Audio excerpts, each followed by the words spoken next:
Welcome back to this week's episode. I'm really excited about this one. Sat down with photographer Nat Butler. Nat Butler's been a photographer working for the NBA for over 40 years. He just released a new book titled Courtside. It's 40 years of photography for the NBA. Really amazing body of work. He's photographed everybody from Michael Jordan, Kobe Bryant, Patrick Ewing. Just incredible photography. And the cool thing about the book, he not only just the photography, but he actually got quotes from all the players that are included in the book.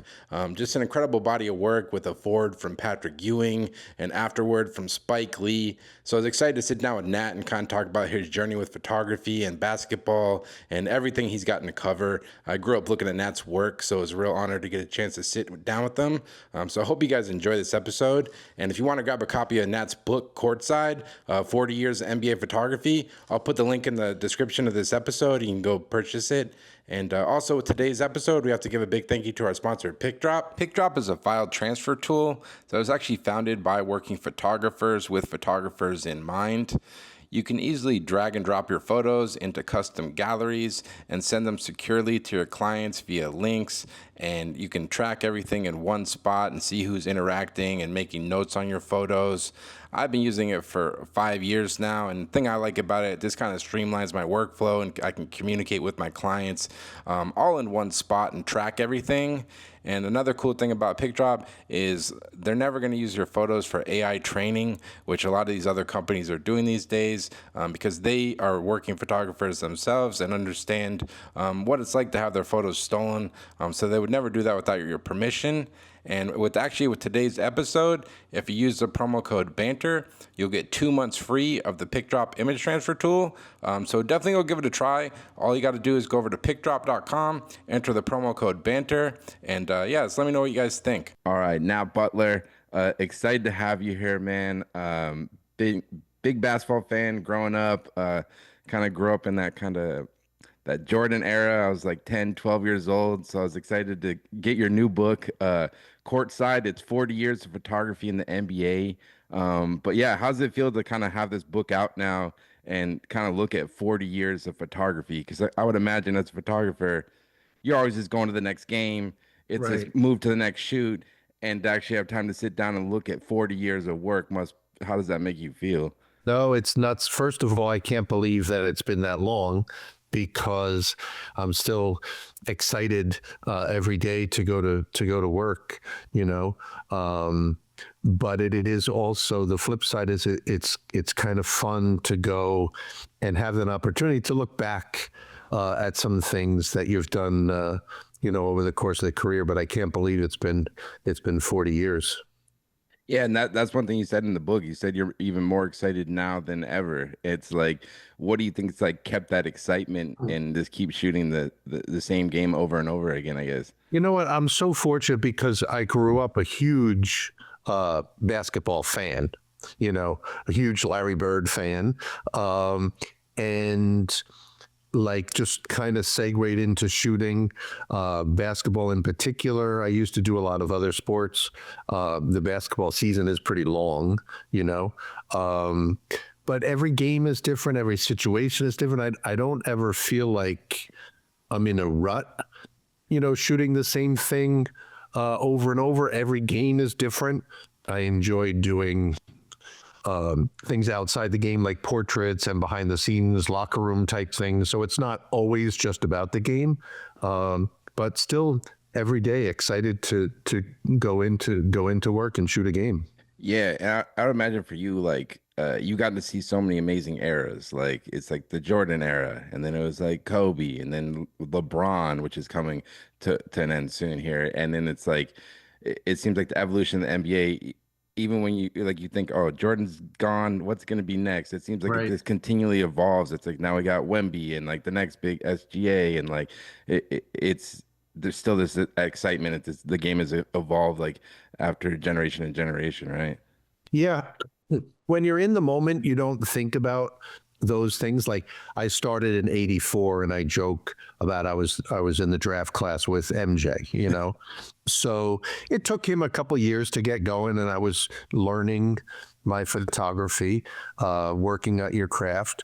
But then it's like Previous to that, it was Magic Bird, and I was like, wow, this is pretty cool, And then you go into MJ, you go into a Tim Duncan era, or then Kobe, then LeBron, and just this past year with SGA, the Steph Curry, it just sort of like you just follow the coattails of what's going on.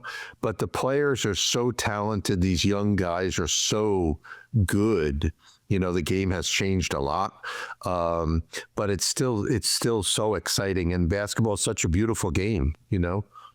Yeah, the last finals was incredible. Like I think I know a lot of people are talking like, oh, it's two like kind of smaller market teams. It's not going to be that exciting, but it ended up being for me. It was like one of the most entertaining finals in a while. I feel like. Yeah, no, and I think I personally don't like the term small market. Yeah. Like you're in a city that is in the NBA. The league is a huge worldwide global league, but a lot of people not familiar with OKC. You heard about all the young guys, but they didn't see them a lot. Indiana was a team on the rise, and basketball is a team game. And I think both of those teams kind of exemplified the team concept. And that's what basketball is. Like when the Warriors were winning all those titles, like the ball movement, the passing, it was just beautiful to watch. And it is cyclical with different things. And now probably a lot of teams are going to copy the blueprint or attempt to replicate the blueprint of what Indiana and OKC have done. And a guy like SGA, a lot of people don't know about it. He's a very, very modest guy, but his game is off the hook. Like he's so good. He's gonna be like one of the best players in the league for the next 10 years. Yeah, it was incredible. In one of the articles I read, I mean, you were there photographing it, I imagine. They said the celebration was like the most subdued celebration that people had seen. Was that your experience? You know what? They're a very modest team, and I think that comes from that. I think they embrace kind of being they're not an underdog, but they like being under the radar. We'll use that expression. And it was funny in the locker room. You never know what's going to happen. If it's going to be crazy, people finally go nuts. And I was actually standing next to SGA, and he turned to one of his teammates, and he's like opening the champagne. He's like, what's this wire? Like he had never evidently opened up a bottle of champagne, and you have to do the wire. And it can be very tedious, but it was kind of funny. It was very subdued, but the guys were great. And it allowed, I love those moments, just being a fly on the wall. You're literally documenting history. So SGA wins a MVP, regular season MVP finals. They win their first championship. Like looking back on that 10 years from now is going to be very cool, but it was very different from a very raucous celebration stuff. And I think that's just their personality. It's a bunch of chill guys. And I would imagine as a photographer, you probably kind of enjoy that. Like it's like a different vibe. It's because even at this point in your career, do you still find yourself surprised documenting the same sport year after year? Is this the different personalities, or this the different, like you mentioned, this how the team operates and stuff like that? Do you still find yourself surprised as a photographer of what you're shooting? Yeah, I think things have changed. Obviously, these younger guys are so savvy about pretty much everything. I want to say SGA's 25 or 26, but seemingly my kids are that old. Like they're not as mature, and they're so savvy, they're so wise and smart about things. But like I said, I'm a fan. I love those moments in the locker room, those, behind you peel back the curtain kind of things. One of my favorite shots from the finals was SGA. After they win, they do a little media tour, and he was just leaning up against the wall, like kind of reflecting on things. And it was a nice color, and his trophy was down by his feet. He just captured that little moment in time, and I love that stuff. Yeah, and like Do you find as like you're photographing basketball players now who are like these young guys in their 20s who they've grown up with the internet and social media and there's way more cameras now where like back in the day when you're shooting film it was this kind of is there a different way people react to the camera now Oh, with a yeah. 100%. I prefaced by saying I was a huge Larry Bird fan. If I was in the locker room for the Celtics, which I wasn't too often, if I was, and popped a flash of Larry Bird tying his sneakers and stuff, I probably would have been strangled. It was just different times. These guys are used to the social media component. Everyone has a camera, cell phone, video, whatever. It's just a different world. And I was talking to someone about that the other day. Like LeBron is probably the first athlete, forgetting about basketball, the first athlete that literally his entire career has been, started with this social media movement, and it is very, very different. Both good and some negative, but both good as well. Yeah. Yeah, no, it's definitely interesting. And I guess to go back, like, how do you, where do you grow up and how do you kind of initially pick up a camera? Well, you know what? I grew up out on Long Island, a very, very small town, Montauk. It's the tip of Long Oh, yeah. Island. Yeah, been there Right. once. Oh, okay. My dad was a fisherman, so I grew up on working on the boats and stuff. I loved basketball from as young as I can remember, being in the driveway. My dad built me a hoop, counting down 5, 4, 3, 2, 1, hitting the winning shot. I wanted to be Jerry West. I wanted to be cool like Walt Frazier. We had a very, very good high school program in my high school. There were some older guys that were a couple years older than me that won 2 state championships. So I had the fever, looked up to all those guys. And I loved playing. I wasn't very good, to be honest. Loved playing. I went to St. John's University for college, and at the time, St. John's was like number 1, number 2 was Chris Mullin against Patrick Ewing. Like the Big East in the '80s was the place to be, and I just started, taking pictures for the school newspaper and being around, the game that I loved so much, and it just sort of, evolved from there. Just a crazy kind of path that I had. Do you remember like the first camera you were using back then? Yeah, I saved up.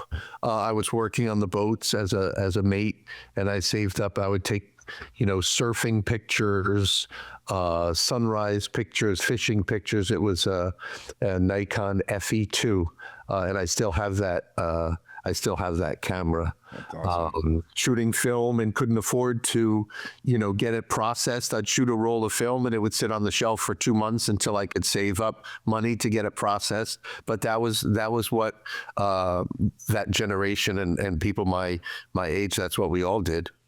So like you're shooting photos and you're in college, like at that point, did you already know you wanted to pursue photography as a career full time, or is it just kind of something you were doing for fun at the time, I guess? You know what? It's a great question because I didn't know if you could really have a career as a photographer. I toyed with the idea of going to law school. My family said I would have been the worst attorney ever. But while I was at St. John's, I started apprenticing at Sports Illustrated, and I worked as an assistant to some of their legendary photographers. And it was just being in the right place at the right time and learning from literally those masters that are the best in the world. I grew up reading Sports Illustrated, devouring the articles, clipping out the pictures, and then I got the chance to work, as an assistant to those guys. And then I was like, after graduation, I was like, you know what? Like, I want to see, see if I could do this. And it's not something that happened overnight by any stretch, but you just keep grinding away and grinding away. And then fortunately things have worked out. How did that opportunity to apprentice at SI come about for you? You know what? Like I said, St. John's was really good. So they played a lot of their games at Madison Square Garden. So I would be at Madison Square Garden shooting for the school newspaper, and SI would be also covering the same games. So I got to talking with those guys. Manny Milan was very influential early on in my career. Walter Yost would be covering games, and they would use young people as assistants, like carrying the bags and setting up lights and doing all that. And I was like, yeah, I'm in. This is so great, you know. And it just kind of evolved from there, and I learned so much from all of those guys. So you got to kind of work with Walter some? Yeah. And a full circle, like he has a place in Montauk where I grew up. So I would see him around, and we've been, you know, it's kind of crazy. We've been friends for 30 or 40 years now. It's kind of nuts. What are kind of some of your memories from getting it when you're apprenticing and working with him? Like, what kind of stuff were you guys working on? And like, You know what? Everybody has a different style, and Walter was like very technical, but very personable with the subjects, and very, you know, he would make people feel at home, and he was great banter, which I'm not great at, because sometimes when you're first starting, you're so focused on the technical, on the mechanics of what you're doing. Not that you're nervous, but you're just totally dialed in. And if you're doing a portrait of something, you have to have some interaction, you know, to make the subject feel comfortable. I learned so much from him.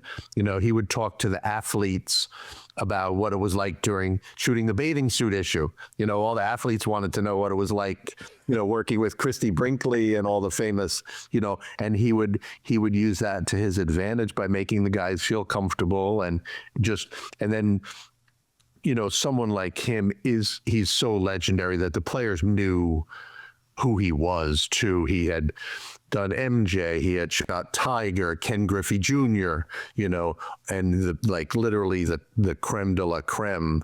So the athletes in those days also, Sports Illustrated was the shit. Like, for an athlete to be on the cover of Sports Illustrated was a very, very big deal. For a photographer to shoot a cover of Sports Illustrated was a very big deal, you know? Yeah, definitely. I grew up. My dad had a subscription to SI growing up, and you get it every week. And it's like that's one that this stings. I know it's still around, but it's just not what it was back in the No, day. it's very different. And by the way, their masthead of photographers were legendary, but also at the same time, their writing staff was phenomenal with who they had. Rick, Rick Riley, yeah. Correct. And all of us would just literally, I'd run to the mailbox. I get it every Thursday. I knew it was coming, and just devour it cover to cover every week for years. Yeah, it is incredible, and that's one thing I've always enjoyed about Walter's work, and then getting a look at your book. It's not just sports action photos. It's like a lot of amazing portraiture, and obviously the games and the behind the scenes stuff. Is portraiture something that was always kind of interest to you, or kind of came later in photography for you? You know what? That's a great question. I was always interested in that. And I sort of prided myself on being well-rounded in that regard. With the game action is fun, getting that peak moment, you know, is fun. But then you go from that to behind the scenes, like a bus ride, a locker room, MJ lacing up his sneakers in front of the locker. As a fan, I love that stuff, you know. And then segueing into portraits, I loved the preparation of that. And, you know, you try to come up with a concept, you have an idea, you have a thought, it could change literally.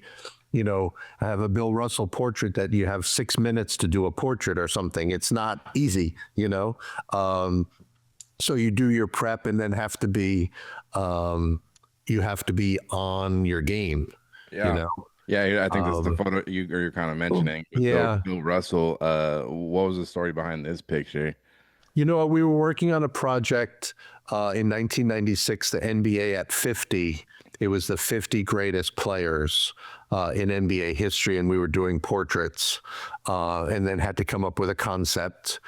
And it was like, well, Bill Russell has 11 championships. No one has come close to that. No one ever will come close to that, you know? So shooting him with 11 rings was like a great concept, and then executing it, he was wonderful, and it was a big thrill for me to meet him, and then also, you know, afterwards to find out that he really liked that photo. So that made me very proud, to be honest. Did you always have like the confidence as a photographer, like working with these, like, I mean, you guys are legendary athletes. So many people look up to them, and it's like some of them big personalities, maybe some not. But like, have you always just kind of had that confidence in yourself and kind of dealing with people, and like you said, sometimes you don't get a lot of time. Like, how do you Right. kind of approach this kind of the human aspect of being a photographer? You know what? You do build up confidence. You always have to think on your feet, and I think that's where my background of working with those Sports Illustrated guys early on in my career, I learned what to do. I learned what not to do. You know, and preparation is 90%. You can't have, you know, Michael Jordan walk into the set and need to change your batteries. Right. Like, you know what I mean? People like I have friends that are fashion photographers. They'll shoot, you know, and have hair, makeup. They'll shoot for 2 hours to get 2 or 3 images. Literally, I think those portraits in the book, not one of them were more than 10 minutes. Mm-hmm. You know, so you are under the gun. You make the subject feel comfortable, first of all, maybe explain the idea or thought that you have, and then, you know, and most of those were shot on the film.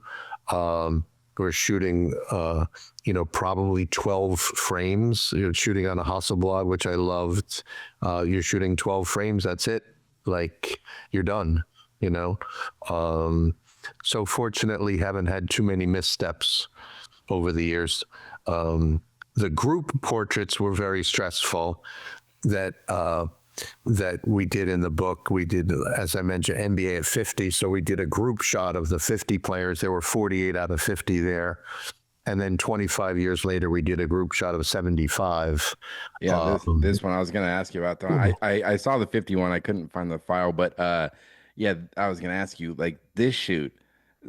Talk about pressure. Like, group shots are so difficult, and especially I would imagine with this, you don't have a lot of time. It's a ton of people. Right. Uh, how much planning like went into executing this photo? Like, kind of what went into like actually making this happen? You know what? There was a lot of planning, obviously, and you know, I'm a basketball fan, so for me as a fan, you have, you know, Kareem sitting next to Jerry West, sitting next to Bill Walton, sitting like, so we're doing a seating chart. We're doing, you know, lighting tests. We're doing, you know, building the risers. There's a photographic element of the lighting. Obviously, there's an element. Well, some of the guys now are older, where they're seating. I don't want them climbing up 4 or 5 steps. We put a railing on the, you know, on the platform that we had built just because, you know. But something like that, I'm very proud of. Just as a fan, you're documenting history, you know, and it's so cool in sports how I think it carries over to all sports outside of photography, but it's the old expression, game respects game. Yeah. You know, Reggie Miller walks into this room, and one of the all-time greats, Reggie Miller, he's thrilled to meet Dr. J, Oscar Robertson, you know, Jerry West, he had known, but they're thrilled to be in the same room as them, you know, and things like that are so cool to me, you know, and a lot of the NBA older legends are so complimentary of the current day guys with their skill set and athleticism and stuff. Everyone has the bond of their love for basketball.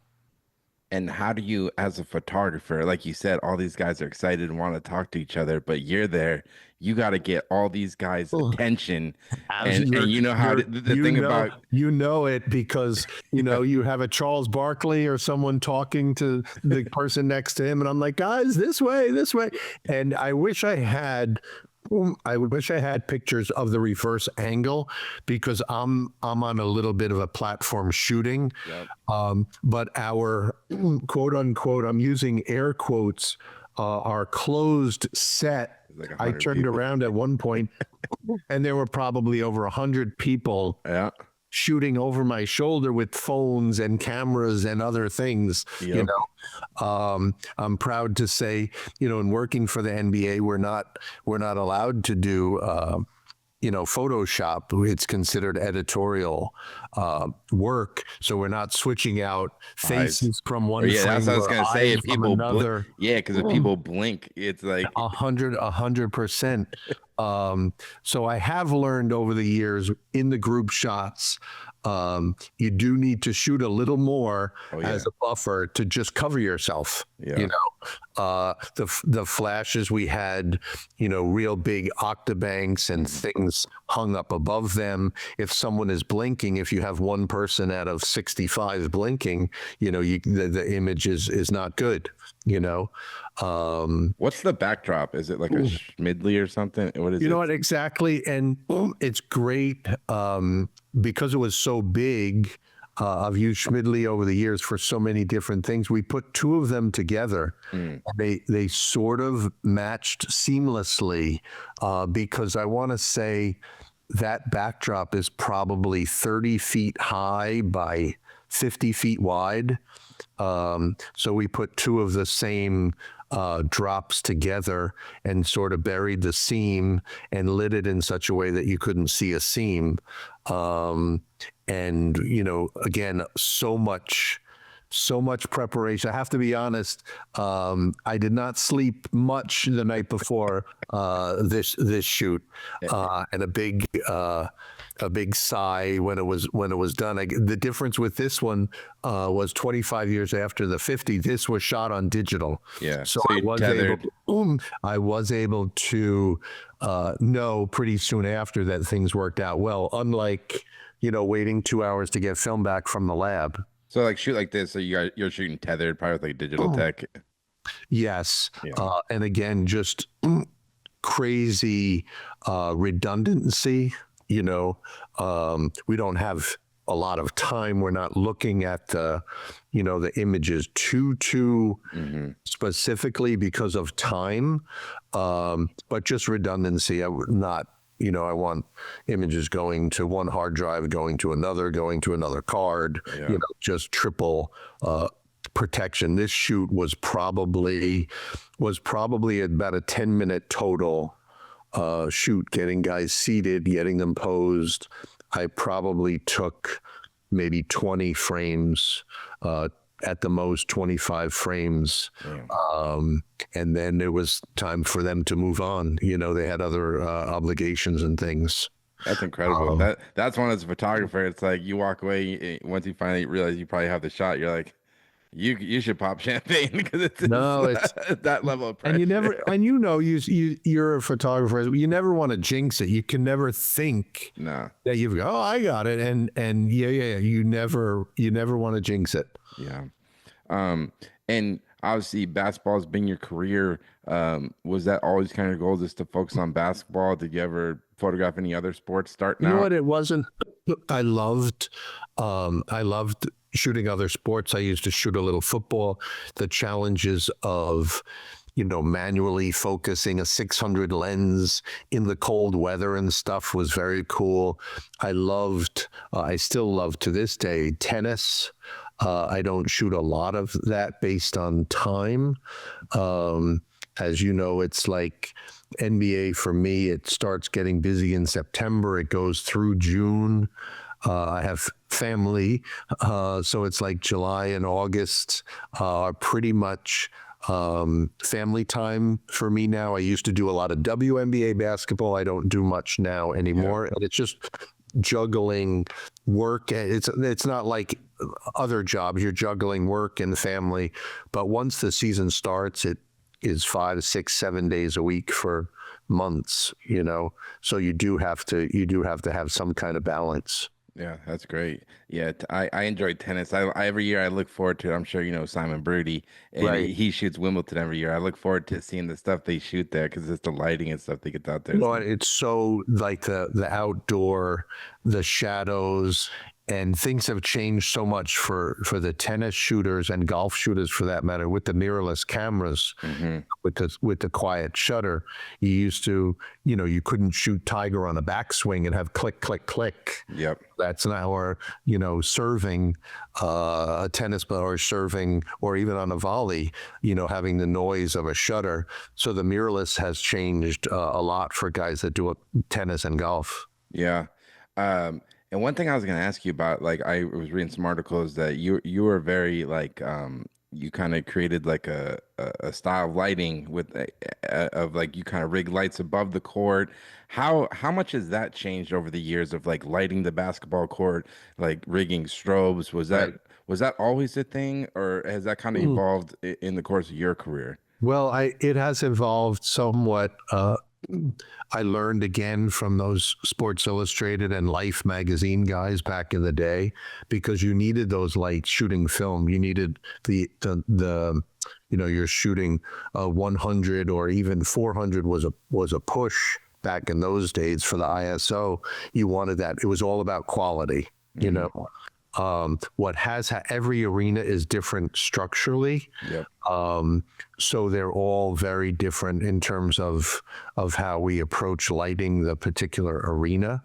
Some of them have gotten very cavernous, and they're huge, 22,000 people, which doesn't really lend itself to specific lighting. Then you're lighting more of just a surface area of the court, basket to basket. Yeah. Others, you can do some different things.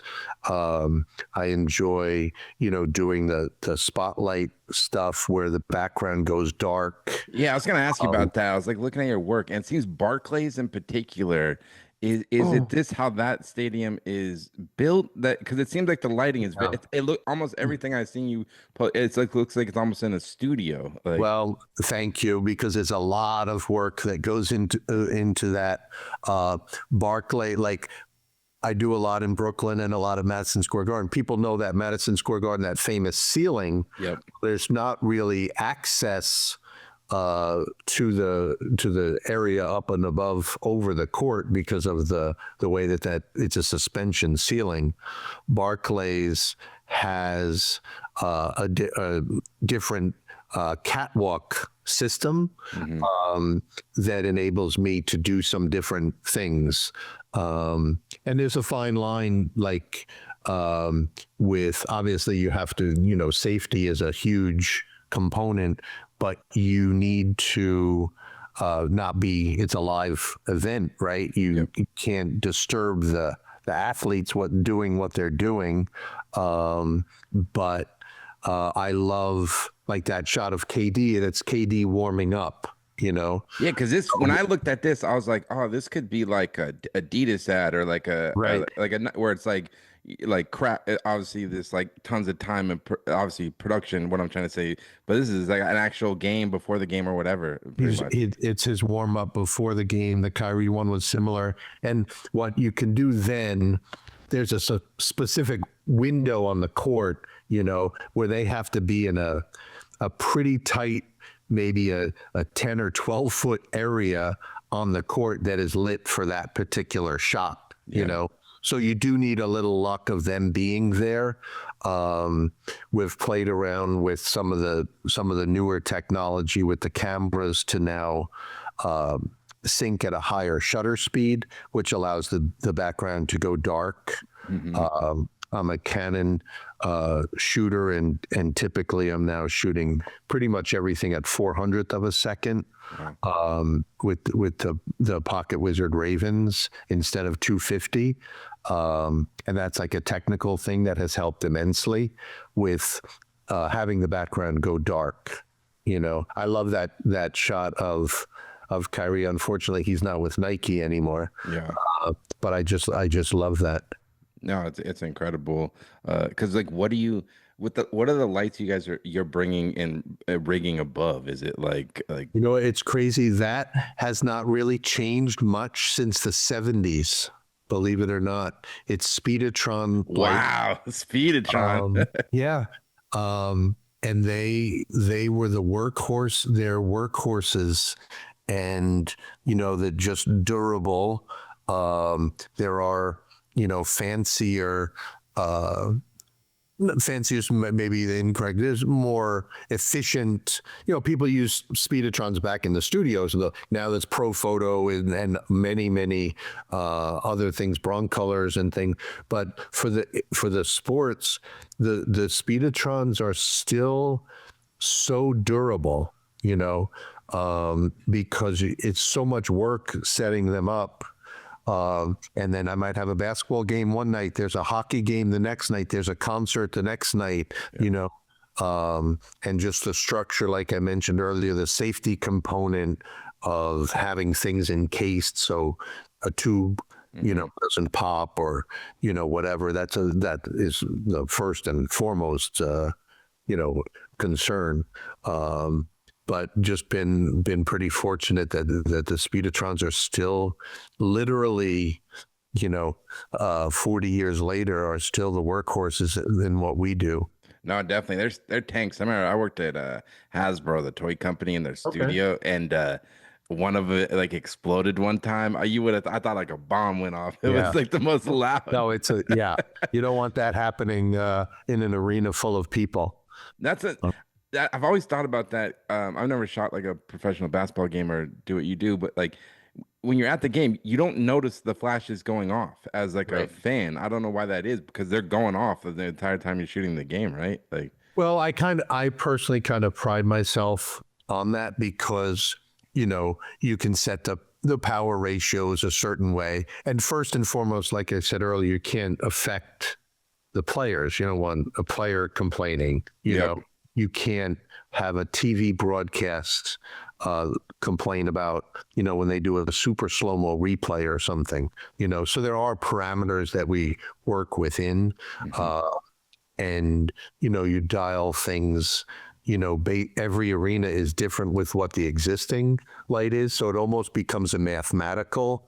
You take an available light reading, you take a strobe reading, you work to what the ratio of what you want in terms of overriding the available. It's a very, you know, scientific approach. It's not just go in, put everything on full power and blast away. yeah. You know, I think because of my film background, you know, I'm known as one of the shooters that doesn't really shoot a lot, to be honest. I'm more about, you know, trying to get those moments, the quality, instead of, you know, bang, bang, bang. And I think a lot of people that aren't photographers, they don't realize that we're not shooting on a motor drive. You know, we're shooting single frame because you are using the strobe, so that takes time to recycle, you know. So a guy comes in for a dunk, you're not shooting, you know, 12 or 15 frames that you can now on these great mirrorless cameras. I'm shooting one frame every possession or something. I thought it was amazing. I saw one of the photos. You would rig Hasselblads behind the glass, like back in the day, and like you'd kind of essentially just have to pick your focus point and then yeah. You would pre-focus because you couldn't, you know, you're not on a joystick like the TV guys. But that was always crazy because I was so excited to get a 24 back instead of a 12 back. Yeah. When I first started, I was shooting 12 shots an entire game. Yeah. You know, now people shoot that in more than one click. But they were making 220 Fuji film. I bought a 220 back. I was so excited. I would get 24 pictures a game from that camera. And I love the challenge of that, you know, the mental, because again, I was shooting handheld Hasselblad with a 120, which is the most beautiful lens, you know, so you're following the ball, shooting that. And then the remotes typically are down the other end, so you would get a reverse angle, so to speak. But you couldn't just bang away. You had to be, if Michael Jordan's coming in for a dunk and you had no more, you were on frame 25 or 26, that wouldn't work. You know, you had 24 frames and that was it. And you're shooting Chrome, right? Yeah, it was. And people like young kids listening, it's like Chrome, your exposure had to be dialed. Like it was this like Yes. not much And margin for. I love that. And again, my, you know, just learning from those SI guys was invaluable. You know, it was very, very methodical, very thought out, very analytical. I think having that background and then being a hoops fan, like those two things, I've benefited from so much. You know, but those old chromes, the 2 1/4 chromes with, you know, the beads of sweat of MJ, they're just so, and there's no way that is replicated. You know, the arenas are different. First of all, the lighting is different. Forgetting about, you know, film versus digital. Digital's come a long way. Digital now is beautiful with some of these newer cameras and things. But the arena is different. The lighting's everything is different. You're never going to get that exact look ever again. Yeah. Boston Garden, the old Boston Garden was beautiful. You like shooting there? Yeah, it was so many memories of Celtics Lakers back in the old Garden. It was remarkable.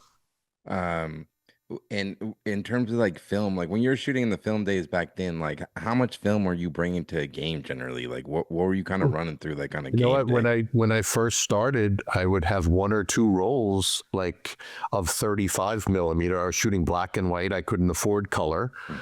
Black and white I could afford because I developed it myself. I was never good at developing color. Yeah. But I would shoot Kodachrome 64 was the most beautiful film that people, you know, had used previously, but you would literally send it in a film packet up to Rochester to have it developed and wait to get it in the mail 10 days later. You know, crazy stories, you know. And then Walter was very influential. He did, I think it was might have been the 84 Olympics were in LA. And prior to that, he was doing a big Fuji campaign. Yep. With no one had really ever heard of Fuji film. It was all the Kodachrome.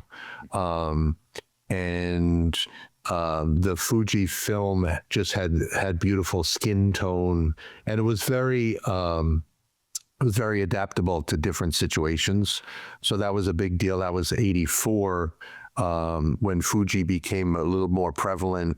And then, you know, SI guys started using Fuji, and the rest of the world pretty much copied whatever the SI guys were doing, you know. And that's when Fuji kind of burst on the scene with their you know, Velvia, Provia. Velvia 50 was the most beautiful. The greens in that, and the blues and the 100D film was just remarkable. They're making Provia again. I saw it on B&H. I'm gonna order some. It's insane. It's like $35 a roll or something insane like that. But it's like, yeah. I had some for years. You know, they keep it in the refrigerator, and then I have to be honest, I was disappointed with the developing because I didn't develop it myself. And I think, you know, for people that don't know, back in the day, like New York had a photo district, all the fashion people, it was like two blocks in New York. There was 24 hours a day of running film, you know. But now even when you process film, the chemicals have to be fresh. They can't have been sitting around for weeks at a time. So the last time I shot, I enjoy shooting. I have a little Leica that I shoot for fun, but I was disappointed in how the film was processed. yeah, it's there are a couple good labs, but I think it is a problem because running a real like commercial grade lab is like a skill set that like almost doesn't exist anymore. It's like being like a blacksmith or something. Like there's Right, and I think from their standpoint, it's probably not economically viable because, like, literally back in the day with in the photo district of New York, I would go down there after a Knicks game and drop film off. You wait 2 hours to get the film back. But the places that we were using, Dugal and places like that, there were fashion shoots going on 24/7. You'd walk down the street, you'd see flashes going off in the studio. They're doing Vogue magazine here. They're doing this over there. Like, it was just a bustle of activity, and it was 24 hours a day. Yep. You rent a studio at night because it was cheaper than during the day. You rent a studio on the weekend because it was less expensive.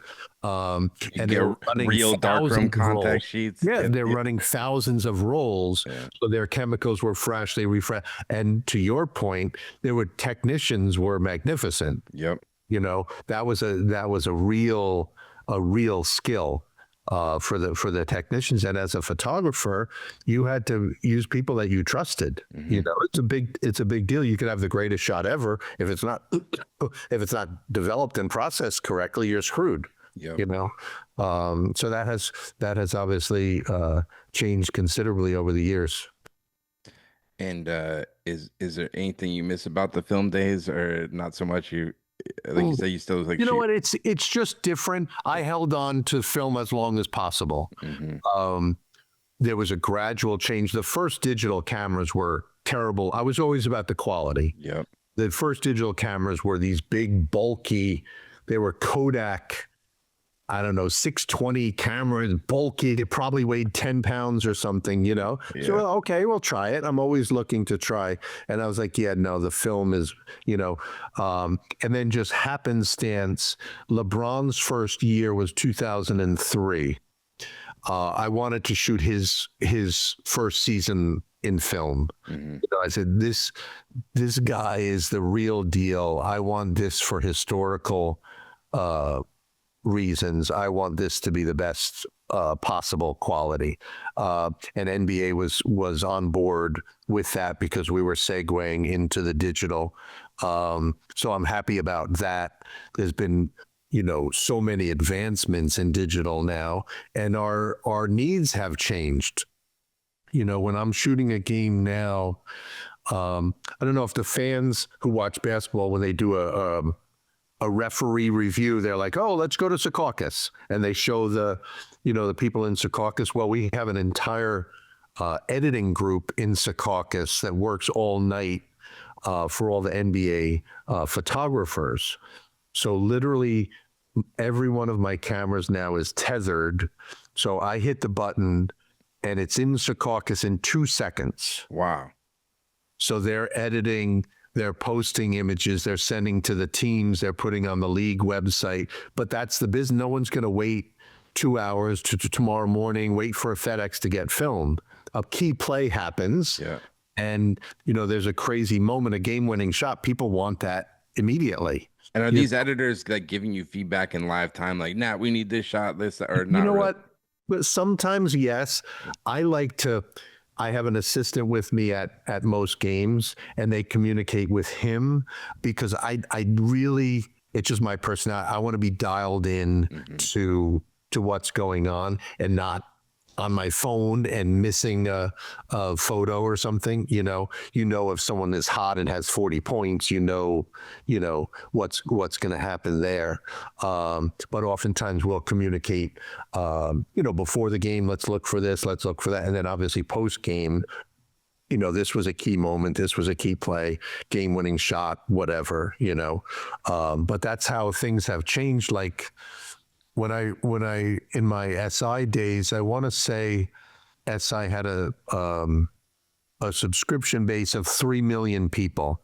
So to get a cover of Sports Illustrated was very prestigious, obviously, 3 million people. NBA, who in terms of the sports league has kind of been at the forefront of, you know, the social media revolution. Yep.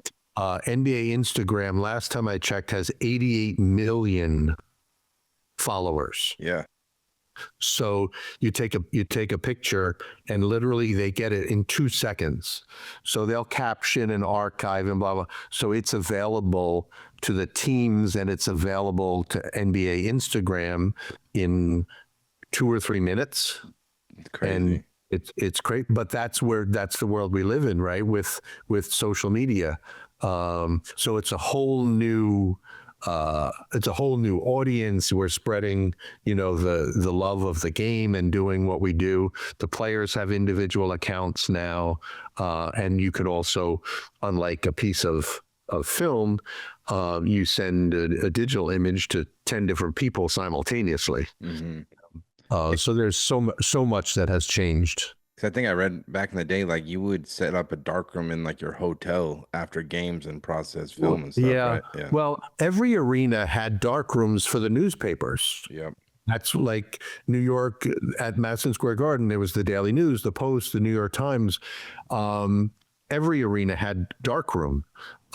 With me working for the NBA, I was not on as strict a deadline like a newspaper. You have to get shots in by 9 o'clock. We have an early edition, a late edition. It sounds so crazy to a young person listening to this, but the photographers were busting their ass getting photos, then processing, developing inside the arena. For me, because I worked for the NBA, I didn't have as stringent a deadline. I was shooting oftentimes a specific story or for the archive.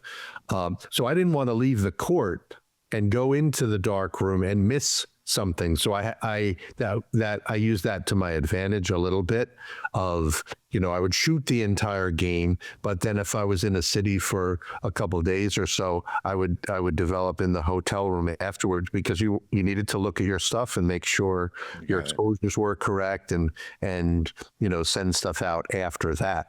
But I didn't want to be in the dark room and hear the crowd go nuts and some crazy play, which happens, Yeah. But just so much has changed in our world in a relatively short period of time.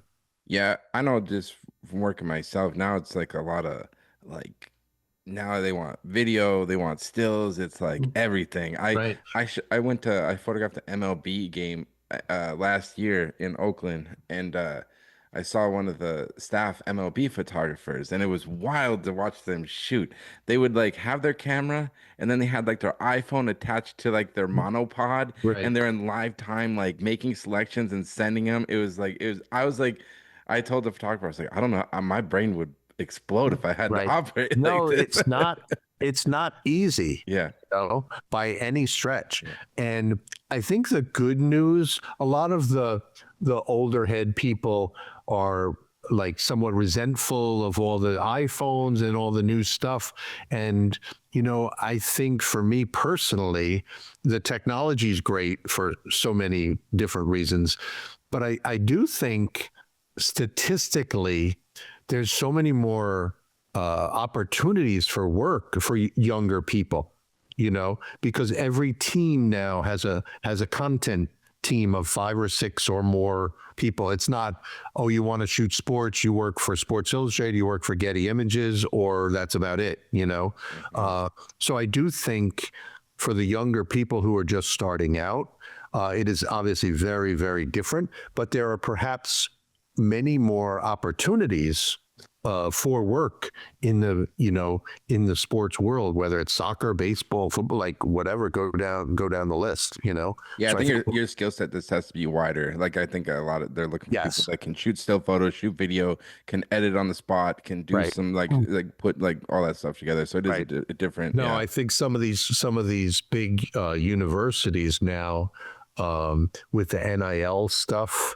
and they're kicking back imagery to the players and things, like I think their photo programs at some of the big football schools or a big basketball school is amazing. So the kids do come out with a great skill set on how to approach all of these situations.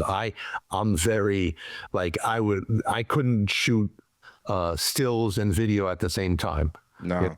I don't shoot much video. I do it of the dogs and having fun, but I'm not shooting video during my games. There are a couple of times that I wish, getting back, I said we get one frame. There are times that I wish on a crazy Kyrie crazy move or something, I wish I had video, because it still didn't do the move justice, But I'm old school with the stills still. Yeah. And how do you initially start working with the NBA? Because I think if I read correctly, you were like interning, and you would clip newspapers for David Stern, the old Yeah. commissioner. Yeah. Yeah, no, it was part of the program at St. John's was to do internships. My best friend at the time went to MLB. I went to the NBA, um, and it just sort of took off. It took off from there. NBA had very recently, at that time, started a video group with NBA Entertainment, Yep. and they were archiving and documenting games. Both David Stern and Adam Silver were big on, having a historical archive of the league. So I was tasked with, creating a photo library. And then as a graduation approached, I needed a job. So I was like, guys, we should have a photo department, just like they have a video department. I had a colleague, Andy Bernstein, in LA. I'm in New York. So just by happenstance, we made a pitch about starting a photo department. And at the time, NBA wanted to grow internationally. They needed content. So he was in LA shooting Lakers Clippers. I was in New York shooting Knicks and Nets. And we just developed, started a library, and we would make dupes and send dupes internationally. And it just kind of took off from there. Yeah, it's incredible. Like, what do you remember about those like early days? Because like, yeah, you got to like live through the '90s where it's this NBA just exploded. Like, I'm like that's the area I grew up. Like Michael Jordan, there was like Penny Hardaway, and there, like Larry Johnson, Grandmama, all that Yeah. type of stuff. Like, No, it was so crazy because at the time you just kind of take it for granted, and I'm a young guy just starting out and really, really working hard developing my craft. I would shoot a Knicks game. It sounds like obsessive, but I would shoot a Knicks game. I would go develop film or go downtown, develop the film. I would go back then to my apartment and watch a replay of the game on TV to watch the players and forgetting about, the photo component, but study the game I would literally, my friends would be, what are you doing? And like, lost a few girlfriends over the years about, you just were at the game. Why are you watching? Why are you watching the game? You were just there. When you're there, you can't watch the game. yeah, But so yeah, perhaps a little obsessive, but I think it was immeasurable in helping that, and then the game, NBA at the time in the mid '80s to late '80s they wanted David Stern and Adam, and those people wanted to grow internationally, so that was a big focus. And there were huge magazines. Germany, Spain, France, Australia had a crazy magazine. They were just dying for content, and that all culminated in, '92, the Dream Team, right? That was where literally people were like, wow, basketball could give soccer a run as the world's most popular sport. People went bananas yeah. over that '92 Dream Team. Like going into that, did you know that it was gonna? Did you think it was gonna be as big as it was? Because even No, that's just iconic. I don't think anyone did, to be quite honest. Yeah, because I think I even read, like you said something in another interview. You're like, it was the dream team getting to photograph that was like this kind of a turning point for you, not only just like professionally but even personally, like, getting to work on that project, I guess. Yeah, and it was like literally, what maybe you could make the analogy of being like with the Beatles or something. There were thousands of people outside the hotel every day. You get on the bus to go to a game, thousands. They were just lining the street. You go into the arena, and everyone knew. They knew who these NBA guys were, and I think that's what surprised the players. Like the NBA, basketball ops people had to talk professionals. That was the first time professionals played in the Olympics, right? So no one really knew what to expect.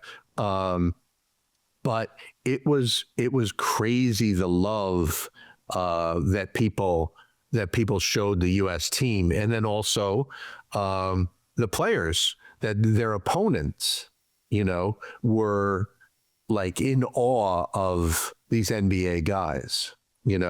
I tell the story, and I wish I actually had video of it. There were players on the opponents that were suited up in the game, sitting on the bench with cameras taking pictures. Like Magic Johnson is posting up someone from Yugoslavia, I'm making that up. Yeah. And the guy playing defense is now talking to his teammate on the bench to take a picture during the game. There's no cell phones, no whatever, and that was just remarkable. The opening tip for every USA game, you would see the flashes going off. It was like fireworks. They throw the ball, like everyone had a camera. Everyone was documenting, and it was a crazy, crazy time, a crazy experience. And, then that affected a whole generation of players. 15 years later, the Europeans coming to play in the NBA, there's like, oh, I saw that 92 Dream Team and I wanted to be in the NBA, but that was the start of things. And it was a crazy explosion.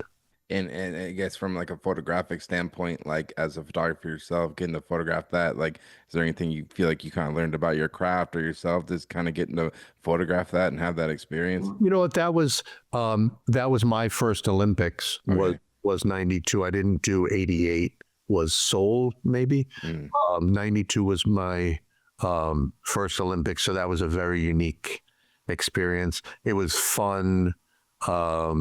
We were all together. You're sort of part of the team, as the players, their wives, some family. We were together for 6 weeks that summer, and you're just like all kind of hanging out together, and you build up a lot of friendships with the players, the people from USA Basketball. You have lifelong friendships because of that time spent with them. Yeah, it's incredible. And how did you kind of decide to put this book together, and like what was kind of the process of kind of making this happen for you, I guess? You know what? People kept asking, oh, when are you going to do a book? I've had some friends that, do books. And I was like, I don't know. I'm busy, first of all. And like, I don't know. I'll get to it at some point, Then during the COVID pandemic, like everything else, the world slowed down. I had free time for the first time in 25 or 30 years. And I started looking at some old material. And that was in conjunction with realizing that, as crazy as it sounded, my 40th year was coming up soon, So I was like, well, it's a pretty good time. So I just started gathering, stuff. I didn't know if, how it would be received or people would be interested. And then I thought, it brought back so many memories for me, looking at the older material. And I was like, you know what? I want to talk to some of the players, and get their thoughts on the things. And they couldn't have been more gracious. Like, basically, I didn't get everyone that I wanted to just because of scheduling. Yep. But basically, they would do the captions for the photos. I wanted to know what Ray Allen was thinking when he hit that three. I wanted to speak to, we talked to Bill Russell, and he was very funny. But LeBron was amazing. Dave McMenamin, who's a great friend, who was the writer, sat down where we had done Xeroxes, of the pictures, and all these guys are savants. Right? They didn't choose the pictures per se. Yeah. I chose the pictures for the most part. But, I remember that. I don't remember what I did 3 days ago. These guys remembered what they did 15 years ago. Oh, there was 8 minutes left in the game. We were down. I hit that shot. So to get their input, I wanted to hear what John Starks wanted to say about the dunk. You know, all the Knicks fans talk about the dunk, but I wanted to hear what John had to say about it, you know? So I think that was a cool little nugget, you know, like you could flip through the book, look at the pictures, you put it on the coffee table, then you go back and read some of the quotes, you know, about the different photos, and that meant a lot to me. You know, like I said, there were a couple of guys that we just couldn't get together scheduling because of deadlines and stuff. Yep. But I want to say there were over, 50 or 60 players and coaches that contributed their thoughts and comments, and I was very proud of that. No, it's incredible. My favorite one was Scotty Barnes. Right. It was really amazing for people, and people got to buy the book and check it out.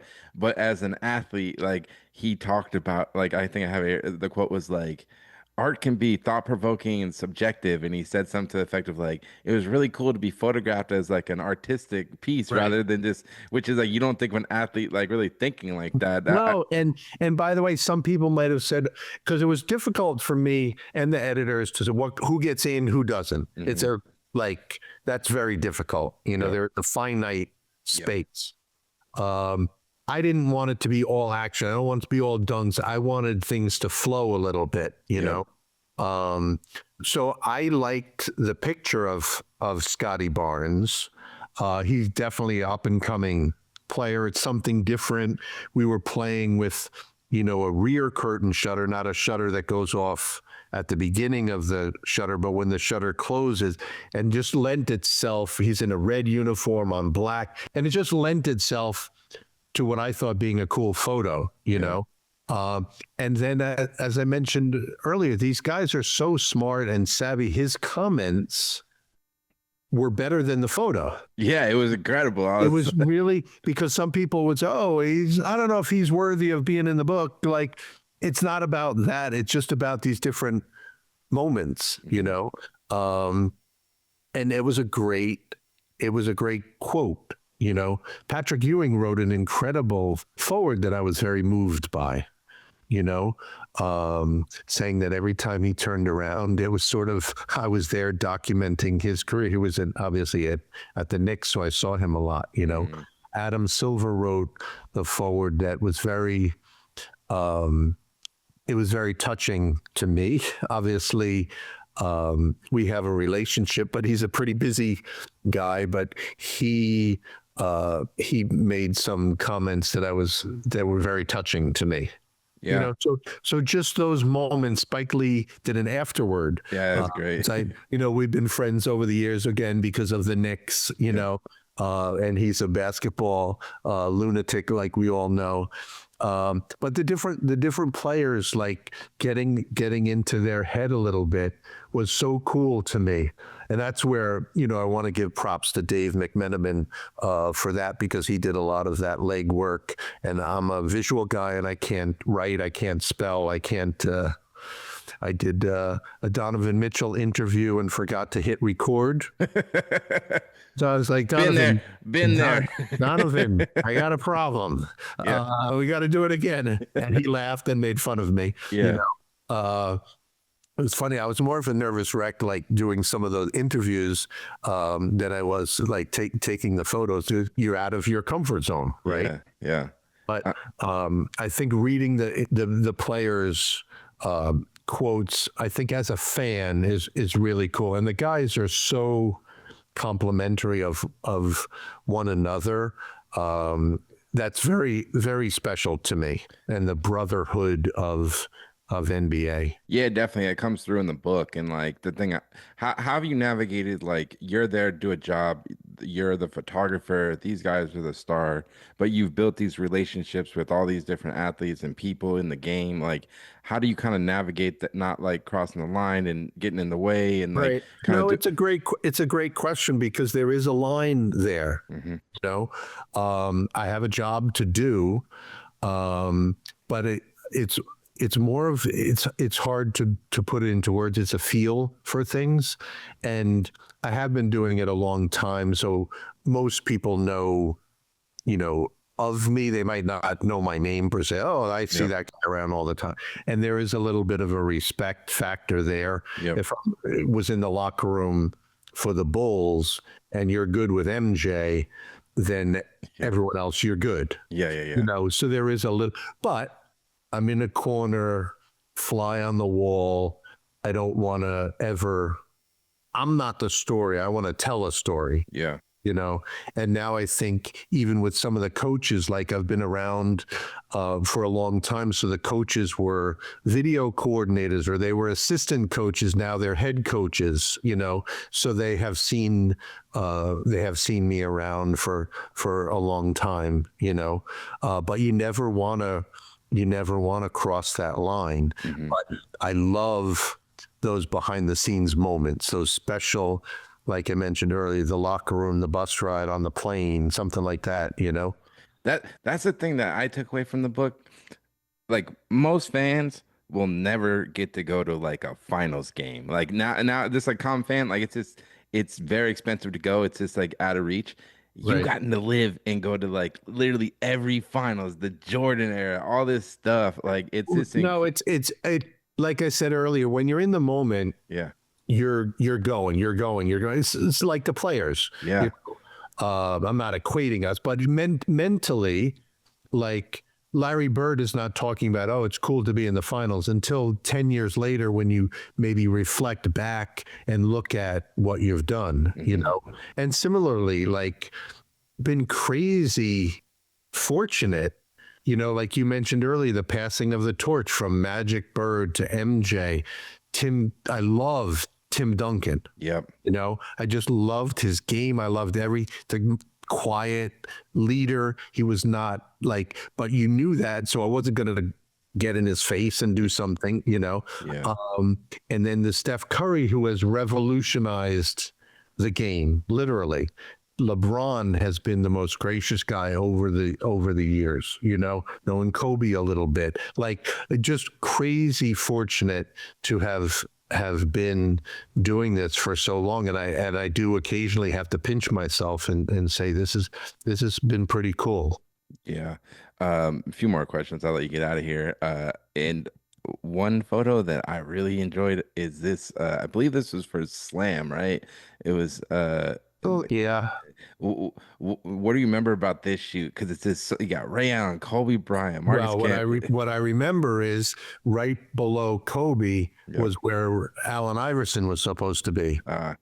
So this was we do a rookie symposium, and part of that we do a photo shoot. It was typically done over the summer because at that time, like getting the trading cards, which has come back now as being a huge deal. Big. So the guys needed to be in uniform, So this was driven by Slam because all the players were going to be in one place. I was familiar with, like I said, most of these guys. I didn't really know who Steve Nash was. I was a Big East guy. I know who Kerry Kittles was. I know Ray Allen. I know Marcus Camby. Everyone knows, if you're from New York, you knew Steph, you knew Kobe. I knew Sharif. But we gathered them, and AI had the times mixed up. He was supposed to be right there. But this has kind of taken on a life of its own. With, what's the best draft class of all time? It's like this was 96. People talk about 2003 with LeBron, Melo, D Wade, and that's just that sports talk, which was the better class, Yeah, it's incredible. And it was just cool. And that's something that, that was a little nerve-wracking. I actually shot that on 4x5. Wow. And I think I took maybe 4 sheets. I used one as a test. What made you go with 4x5? You know what? I think at the time I was playing with 4x5, and I've always been about, the quality. Mm-hmm. So I was intrigued about that. And Slam was doing a double truck cover. And they were like, oh, sure, go for it. So I was like, okay. I took like 4 sheets of 4x5, and then I took maybe 3 or 4 sheets of the Hasselblad just to kind of cover my ass a bit. and literally the shoot was under 5 minutes. Wow. You know, I'm looking at it, I was like, oh, I wish there was a little more light on the right hand side or lighten up there. Like, it just, you never know, you know. Yeah. But that was we literally did that in under 5 minutes. Yeah, it's an incredible shot. Do you remember the first time you met Kobe? Well, I often tell the crazy story. I do, and it's because of him. He came up to me, gave me a big hug. You're Nathaniel Butler? Oh, I'm so happy to meet you. It's an honor to meet you. And I was like, wait, what? Like, what are we talking about? And everyone knows the story about Kobe. His dad was playing in Italy. He grew up in Italy. Well, in his bedroom, he had MJ posters all over his bedroom. And on the posters in those days, it was Starline Poster Company. They would put the photographer's name on who took the photo. Sore topic, but a lot of times now the photographer's name is not on a lot of our photos. Nope. But he said he would just lie in bed and was like staring at the posters, memorizing everything about the post. And I was like, dude, that's amazing. Like, the only person who cares about, you know, the name on the poster is me and my mom, probably. Like, no one ever cares about, you know, photo by on a poster. Yeah. You know, goes, no, that, I think it's great. And that, you know, then that was the first time we met, and then getting to know him over the years, totally his personality. Like, you know, like anal about every single detail about everything. Mm-hmm. You know? And obviously he emulated Michael as anyone who had a half a brain should, and he wanted to emulate everything Michael did and then take it even one step further. But his mental approach to things was off the hook. So it was just kind of funny that he recognized the name that was on those posters. Yeah, it's incredible. Do you have like a favorite game you remember getting to photograph him? I mean, you got to shoot all the Lakers championships and everything. You know what? Well, I did, and it's a crazy thing. I did not shoot his last game. I wanted to. And NBA has a bunch of guys in LA. No one really knew what was going to happen. They knew it was his last game because they weren't making the playoffs, you know. So I was actually kind of bummed, but I ended up watching the game with one of my boys. We were fans, who's not a Kobe fan, and literally watching the game as it crescendos, getting chills, jumping up off the couch, hugging, screaming, high-fiving. Dad, he could get 60. There's no way there's no way. Like, so I have such a great memory of that last game, of getting to watch it with my son, who was home from school. He had finished school. So I love that. Would I have liked to have been there getting him walk off? Of course. But that memory of watching that last game, having to do that with one of my boys, is so special to me, because the other games I'm working, right? They're watching on TV, you know, I'm working, and I didn't have that. I didn't ever have that opportunity to do that. So something that started as me being a little bit bummed about turned into like the greatest thing ever. We still talk about it now. I get goosebumps talking about Kobe's 60, his last game. You know, that's incredible. Yeah, that's I mean, it would have been cool to be there, but honestly, that's a better story. And and it's something I'll treasure forever, instead of just being another game. Maybe, you know, I will treasure that moment forever. Yeah, and one photo, I had to bring up this photo.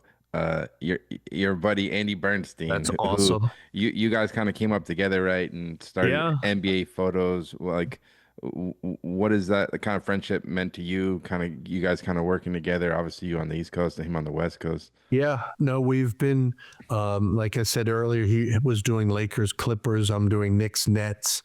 But he kind of set the bar a little for all of us that have since followed. I wish I was that weight again. I don't know when that picture was taken. a little more hair and probably 25 pounds lighter. I got to work on that. But just so many memories. We've been friends for so many years. I was envious oftentimes of him during some of the Knicks and Nets bad seasons. I'm like, dude, you're shooting Magic, James, Kareem, Shaq, Kobe, and then on a bad year, the Clippers are, Chris Paul and Blake Griffin. And then you get LeBron on the lake. The star power was definitely on the left coast for a lot of those games and years.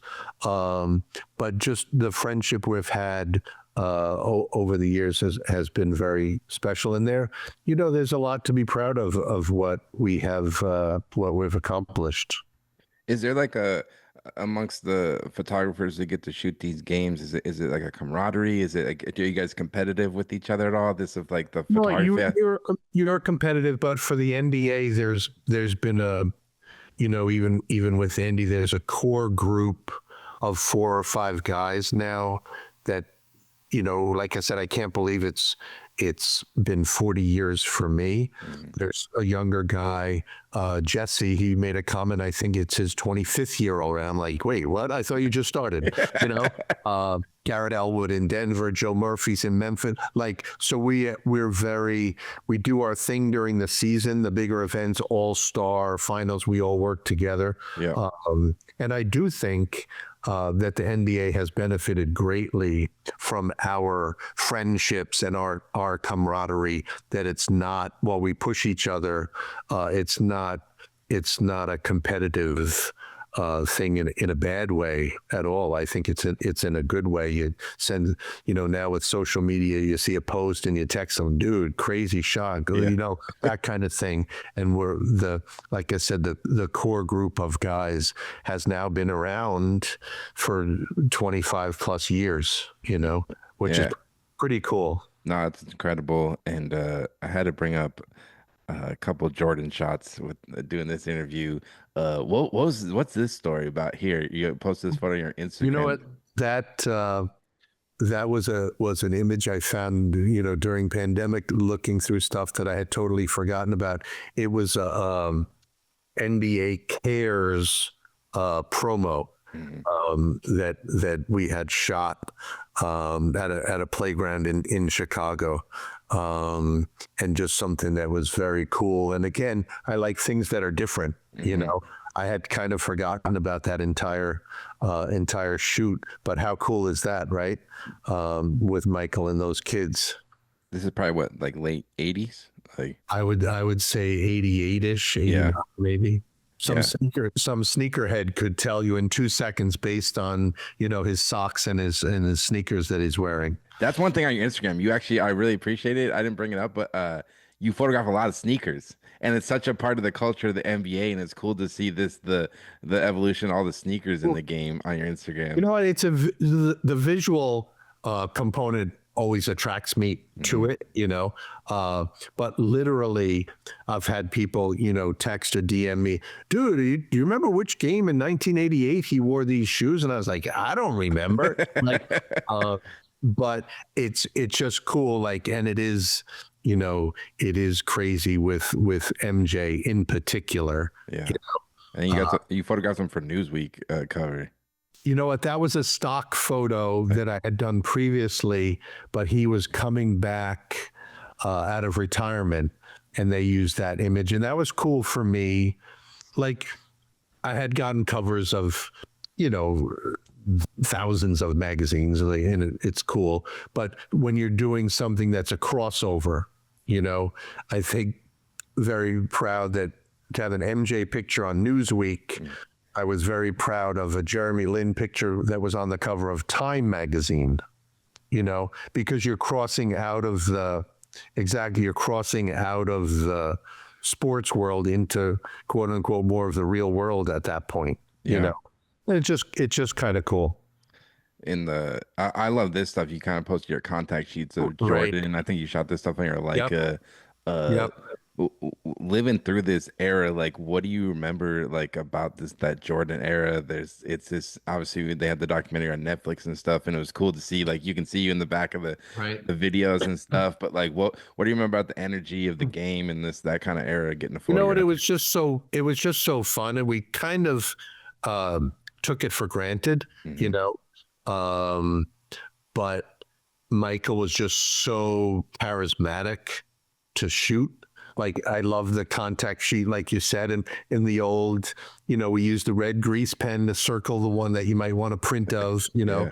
and then literally I did post that, and I had hundreds of messages. I don't remember Michael ever wearing his socks that high. Did he really wear his socks? And I was like, I don't know. I just took the picture, Yeah. maybe rolled them down once the game started, Yeah. but it's just so many fond memories across the board of so many different things. Yeah. And I guess to wrap up, because I could talk to you forever. You got so many, it's hard to like so many photos and questions, but I guess to wrap up, you've been doing this for a long time, man. Like what keeps you excited about photography, the game, and like is there still anything you're hoping to shoot that you haven't done yet or anything? Yeah, it's like I said, I loved the game. I think the game lends itself to beautiful photography. We talk about it. They're not a football player wearing a helmet, hockey with a helmet. The guys are physical specimens, so it lends itself to photography.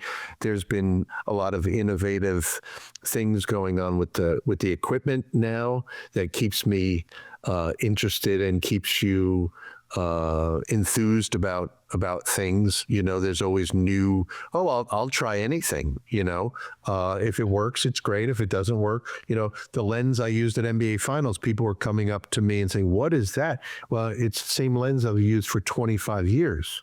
I'm using it because it works. I've tried 25 different ones. What lens was it? You know what? I use for a lot of the stuff. I use a 28 to 300, Okay. and then a 200 to 400. Okay. So when we first started, everything was a prime lens. You never used a zoom. Hmm. So MJ's coming up. You never want to chop the ball off, but you might chop off his feet. It's a fixed lens. Now we are able to use zooms. So that does help. There's new cameras. There's the new technology with things is always, it keeps me enthusiastic, and then, we touched upon it earlier, the new generation of players. Everyone's already talking about Cooper Flag or this guy or that guy. I want to see what OKC, if they can repeat. I want to see how the Knicks do. They had a great season last year. They got to, bounce back and do that. Celtics have some injuries. Like, how's that gonna, Jason Tatum, hopefully he comes back healthy. Is like one of the greatest guys, in our game. And it's cool. I don't know about you, like seeing the WNBA finally, like really, people Yeah. are like excited about it. Well, the talent is so. When the W first started, each team had like one or two players. Yeah. And the talent wasn't, they were superstars, but they didn't have the depth of talent. Yeah. And college is the perfect, minor league for a lot of things. And the talent in the W is crazy. Yeah. And a Caitlin Clark is Steph Curry. Hmm. Like I shot a couple of her games and her release is incredible. I'm like, I shot her in warm-ups because I wasn't familiar. Yeah. So part of, me after 40 years, I'm still learning. But I was shooting her warming up to get into a rhythm with her release. Crazy quick release. It was just like Steph Curry. I don't want a shot here and the ball 10 feet away. I want the ball in her fingertips. Yeah. So things like that. I love it. Yeah, that's awesome. And I guess what's next for Nat going into the next season? Anything you're hoping to work on? You know what? I'm taking a little breather now in the summer, Mm-hmm. family time in the tail end of July into August, and then just back at it, and seeing some of these new guys, seeing how it's going to be a huge deal. If this is LeBron's last season, no one really knows. Yeah. He's like a physical freak. It's amazing what he's still doing. He could play 3 more years. Yeah, it's insane. no lie. Yeah. Um, so if it is his last year, I would jump on that bandwagon a little and want to do more of those games because that's a once in a lifetime opportunity, you Yeah, know? yeah, it'd be good to see LeBron like back in the finals, like even if you're not a fan, like you got to respect his game. Like Oh, it's 100%. And like even my basketball friends and I, talk about things, and him going to the finals 8 years in a row, yeah, this modern era, you just got used to it. Like is it was just insane. yeah, it was It's nuts. absolutely insane, and the playoffs are so difficult. People have no idea. Like, the season's long, it's a grind. The playoffs, when you're inbounding the ball and someone's picking you up 85 feet on the court, every possession is Yep, so intense. Like, and I think over those 8 years, he played like 2 more seasons worth of games. definitely. But going to the finals 8 years in a row is absurd. Yeah, nuts. Well, Nat, can't thank you enough for taking the time, man, and really appreciate it. Amazing book. I'll link it and people can go grab a copy. I definitely recommend it. It's an incredible book, but thanks so much, man. No, Alex, thanks for having me. I don't know if we were on the air or not when I first said it. Your list of guests that you've had is I'm thrilled to be even in their company. There's so many people on your list that I look up to, and I've listened to a couple now, and I have a full list of when I'm sitting in New York traffic. I'm listening to some of these podcasts because they're people I admire. No, I appreciate So that. Thanks so much. And very cool. so there you have it. That was the Nat Butler interview. Just want to thank Nat so much for taking the time to come on the podcast. It was a real pleasure getting to speak with him about his incredible career photographing in the NBA for over the past 40 years. An amazing book Nat just published, Courtside, 40 Years of NBA Photography. Can't recommend it enough. This incredible photography and stories over the course of his career. So definitely go pick up a copy if you're interested, even if you're into basketball or photography. It's a really amazing book. I'll put the link in the show notes of this episode if you want to go grab a copy. And also, as I mentioned at the beginning of this podcast, with today's episode, if you enter the promo code BANTER, you'll get 2 months free of the Pick Drop image transfer tool. All you got to do is go over to pickdrop.com, enter the promo code BANTER, and you'll get 2 months free. Or you can click the link in the show notes of this episode as well, and that'll bring you right over to pickdrop.com. But as always, thanks so much for listening, and take care.